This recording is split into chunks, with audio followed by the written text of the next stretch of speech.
Bismillahirrahmanirrahim. Assalamualaikum warahmatullahi ta'ala wabarakatuh. Perkenalkan, nama saya Subir Ali, mahasiswa Universitas Nahdlatul Ulama, Prodi Agribisnis semester 1. Sebelumnya terima kasih kepada Bapak dosen Rosadi SAG MSI selaku dosen pengampu bagi saya. Baiklah, kali ini saya akan membuat video tentang menjawab soal ujian tengah semester pada pelajaran Islam Nusantara. Yang pertama, pertanyaannya, apa saja yang Anda ketahui tentang Islam Nusantara? Islam Nusantara ialah Islam yang ada di Indonesia yang diperkenalkan pada dunia oleh pemerintah Indonesia. Islam Nusantara mempunyai hubungan erat dengan adat istiadat dan tradisi di Indonesia. Sebab datangnya dan penyebarannya Islam di Nusantara pada zaman dahulu menggunakan pendekatan dengan adat dan budaya lokal yang memasukkan ajaran Islam ke dalamnya. Dan para ulama pun berhasil mengislamkan sebagian besar penduduk Indonesia dengan cara metode tersebut. Islam Nusantara bukanlah agama yang baru, karena Islam Nusantara ialah agama Islam yang sudah dikenal dan dijalankan oleh umat manusia di Indonesia sejak lama. Untuk membedakan adat di Indonesia dengan adat yang berasal dari luar Indonesia, misal seperti Arab Saudi, Palestina, dan yang lainnya, NU membuat tema pada Muktamar ke-33 tentang Islam Nusantara dengan tema meneguhkan Islam Nusantara untuk peradaban Indonesia dan dunia. Jadi, Islam Nusantara akan ada perbedaannya dengan Islam yang berasal dari luar. Setelah tema dan konsep Islam Nusantara diumumkan, banyak tokoh masyarakat yang menolak tema dan konsep Islam Nusantara, bahkan sampai mencemooh, menghina, dan mengkafirkan Islam Indonesia, Islam Nusantara maksud saya, dengan berbagai alasan. Dan sebab itu, Ketua PBNU Kiai Haji Syahid Akil Siraj menegaskan bahwa Islam Nusantara bukanlah ajaran atau sekte baru dalam Islam, sehingga tidak perlu dikhawatirkan. Menurut Kiai Haji Syahid Akil Siraj, konsep itu merupakan pandangan umat Islam Indonesia yang melekat dengan budaya Nusantara. Beliau menjelaskan umat Islam yang berada di Indonesia sangat dekat dengan budaya di tempat mereka tinggal, dan inilah yang menjadi landasan munculnya konsep Islam Nusantara.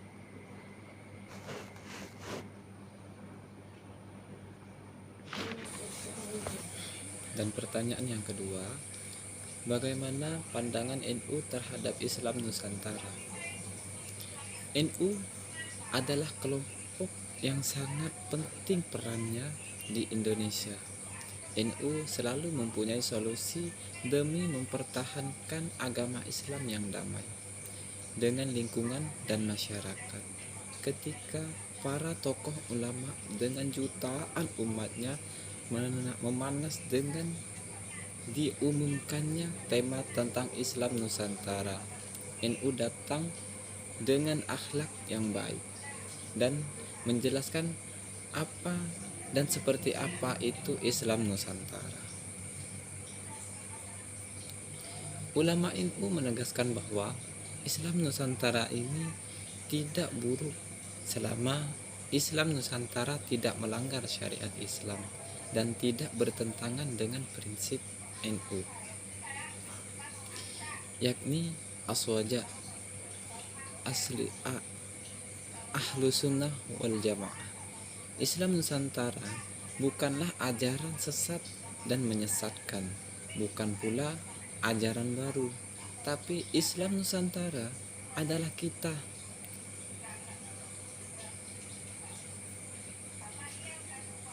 yakni Islam aswaja, Islam ahlu sunnah wal jamaah yang bermadhab Asy'ari dan bermadhab Syafi'i. Dan menurut NU, Islam Nusantara merupakan Islam yang menghargai budaya lokal.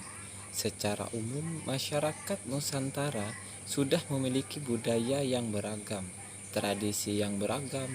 Budaya dan tradisi tersebut memang sudah ada sebelum Islam masuk ke Indonesia. Islam masuk ke Indonesia tidak menghapus budaya, malah Islam sendiri lebih mengembangkan budaya tersebut dengan memasukkan ajaran agama Islam pada budaya tersebut. Dan Islam juga tidak memusuhi khazanah peradaban dan tidak menyingkirkan tradisi yang ada, asalkan budaya dan tradisi tersebut jelas tidak bertentangan dengan Islam. Dan pertanyaan yang ketiga, tidak dengan semua umat Islam setuju dengan Islam Nusantara. Coba Anda jelaskan apa saja argumentasi bagi orang yang menolak Islam Nusantara. Banyak dari sekian umat Islam Indonesia yang menolak bahkan mengkafirkan Islam Nusantara. Mereka beranggapan Islam Nusantara itu ialah aliran baru, yakni aliran yang datang di Indonesia untuk merubah syariat Islam di Indonesia. Dan ada juga penolakan Islam Nusantara dari Sumatera Barat, dan argumentasinya antara lain yang pertama, istilah Islam Nusantara melahirkan berbagai permasalahan yang akan mengundang perdebatan yang tidak bermanfaat dan melalaikan umat Islam dari berbagai persoalan penting yang sedang dihadapi. Bahkan istilah Islam Nusantara bisa membawa kerancauan dan kebingungan di tengah umat dalam memahami Islam. Yang kedua, susunan bahasa Indonesia yang menganut konsep DM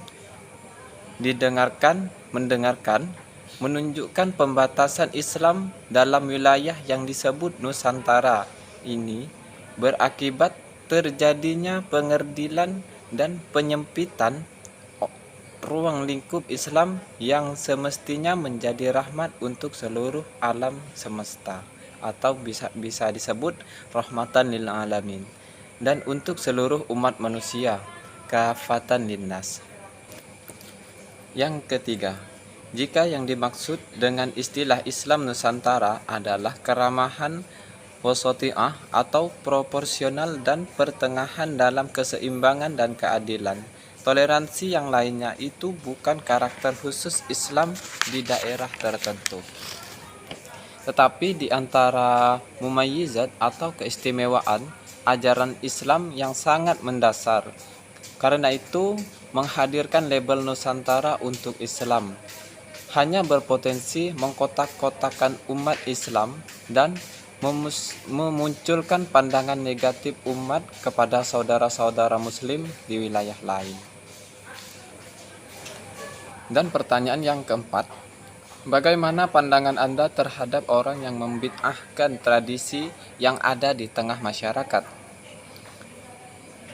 Hadis Nabi tentang bid'ah ialah, sesungguhnya sebaik-baik perkataan adalah kitabullah, sebaik-baik petunjuk adalah al-hadis, seburuk-buruk perkataan adalah bid'ah, dan setiap bid'ah adalah sesat, dan setiap yang sesat adalah di neraka.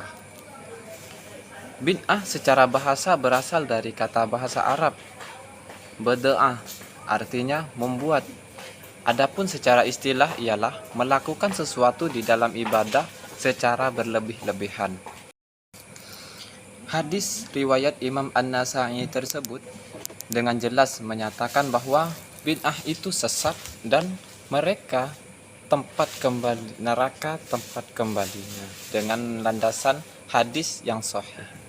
Tapi kalau dilihat-lihat dan difikir-fikir, bagaimana dengan adat istiadat yang disandingkan dengan agama? Apakah masih dibilang kesasar? Apakah masih dibilang sesat? Menurut saya bid'ah ada dua. Yang pertama bid'ah hasanah, yang kedua bid'ah dolalah. Untuk mengerti tentang hadis yang saya sebutkan tadi, maka harus menyandingkannya dengan hadis Nabi yang diriwayatkan oleh kitab Sahih Bukhari, yang artinya ucapan Rasulullah Shallallahu Alaihi Wasallam tentang bid'ah itu sesat. Secara bahasa berbentuk umum, tapi maksudnya khusus, seperti keterangan hadis Rasulullah Shallallahu Alaihi Wasallam yang diriwayatkan dalam Sahih Bukhari, siapa saja yang mengada-ngada di dalam urusan kami yang akan bersumber darinya maka tertolak. Riwayat kuat menyebutkan Imam Syafi'i berkata, perkara yang diada-adakan terbagi dua. Yang pertama, perkara baru yang bertentangan dengan Al-Quran, Sunnah Rasul, pandangan sahabat, atau kesepakatan ulama. Ini yang dimaksud bid'ah sesat, bid'ah dolalah. Dan yang kedua, perkara baru yang baik-baik tapi tidak bertentangan dengan sumber hukum Islam adalah bid'ah yang tidak tercela atau bid'ah hasanah. Jadi, dengan penggabungan hadis tersebut, maka orang yang bilang adat istiadat itu bid'ah berarti wajar. Ia memang bid'ah, tapi kalau dibilang bid'ah yang sesat, maka harus dikoreksi dulu. Apakah adat tersebut bertentangan dengan dasar hukum atau tidak? Kalau bertentangan, maka bisa disebut sesat.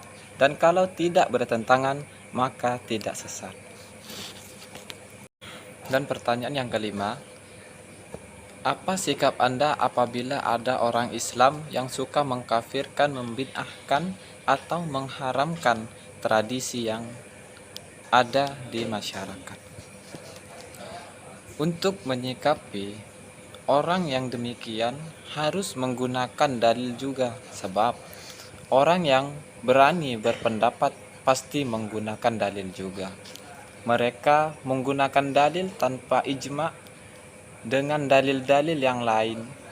Bisa dibilang mereka menelan mentah-mentah dalil yang diargumentasikan. Jadi, untuk meluruskan argumen-argumen mereka, butuh argumen yang lain dengan cara berdiskusi sama-sama. Dan apabila mereka tidak menerima argumen yang kita sampaikan, maka kita lepas tanggung jawab, sebab sudah diperjelas dengan ijma ulama. Orang yang merasa pendapatnya sendiri yang paling benar ialah orang-orang yang paling buruk. Mereka tidak mau menerima argumen orang lain. Nabi Muhammad Sallallahu Alaihi Wasallam sangat melarang umat Islam untuk mengkafirkan sesama Islam, sebab seseorang yang mengkafirkan sesama muslim, maka orang itu sendiri telah murtad atau bisa disebut dengan kafir. Dan pernyataan ini ditegaskan oleh Syekh An-Nawawi Al-Bantani dalam kitab Sulab At-Taufiq yang menjelaskan hadis Nabi Muhammad Sallallahu Alaihi Wasallam, yakni artinya, apabila seseorang mengkufurkan saudara-saudara yang muslim, maka kekufuran itu kembali kepada orang tersebut. Hadis riwayat Muslim. Baiklah, demikian video dari saya. Saya minta maaf apabila ada kesalahan prakata atau tingkah laku saya. Yang salah dari saya sendiri, dan kalaupun ada yang benar itu dari Allah Subhanahu wa taala.